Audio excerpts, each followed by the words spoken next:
So a question many people have is what happens to souls who die who haven't heard the good news of Jesus? And it's an intriguing one that causes a lot of debate among the churches and different theologies. However, I can tell you what the Bible says about that. And the answer is it doesn't answer definitively that question. However, there are some major clues that the Apostle Peter tells us that allow us to think in a way that is in line with the kingdom.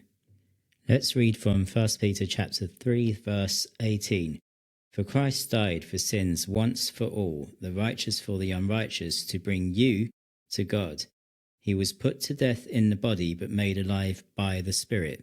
That's the NIV. However, the Greek reads, having been put to death indeed in flesh, having been made alive, however, in spirit.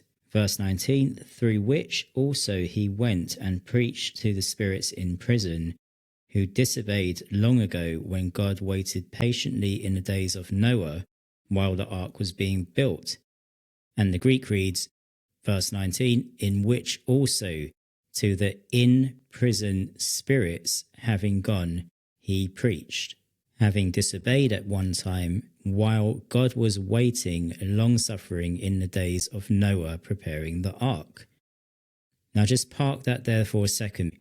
So if you go back to Genesis, we remember God had to destroy the earth during the times of Noah. The Bible says in Genesis chapter 6 verse 5 that the Lord saw how great man's wickedness on the earth had become, and that every inclination of the thoughts of his heart was only evil all the time, and it grieved God that he had made man on the earth, and his heart was filled with pain.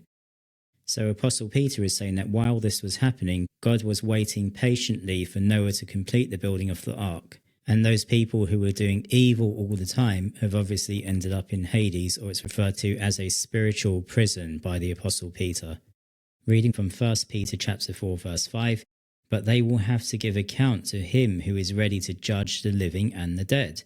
For this is the reason the gospel was preached even to those who are now dead, so that they might be judged according to men in regards to the body, but live according to God in regard to the Spirit. So let me summarize that. The Apostle Peter is saying, when Jesus Christ died in the flesh, his spirit was alive with the purpose of going to Hades to preach the gospel to those disobedient spirits from before the time of Noah's flood. Wow, that is incredible. But for what purpose? Apostle Peter says, again reading from verse 6, for this is the reason the gospel was preached even to those who are now dead, so that they might be judged according to men in regards to the body. In other words, at the resurrection, which we'll cover in episode 2, there are various accusers who accuse men with regards to their actions on earth. However, if your judgment was left up to man, nobody would make it, because man tends not to forgive each other. That is not suitable for Jesus and the God we serve, to allow our judgment to just be upon other people. So although people may accuse each other at the resurrection, you will continue to live in your soul because your soul has accepted Jesus. And even if you had died before the time of the flood and your life was filled with just evil, if Jesus has gone back and has preached to those souls, and those souls have accepted the gospel, he will have the final say on their judgment. And the Bible says that they will live according to God in regards to the Spirit. Their spirit will live, just like all of ours who have heard and accepted the gospel. And that is about the best news that you can give to anybody who asks the question, what happens to souls who die without hearing the gospel?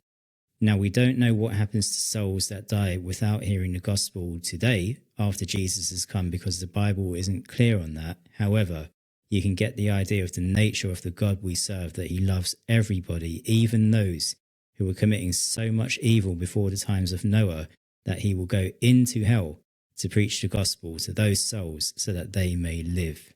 Wow.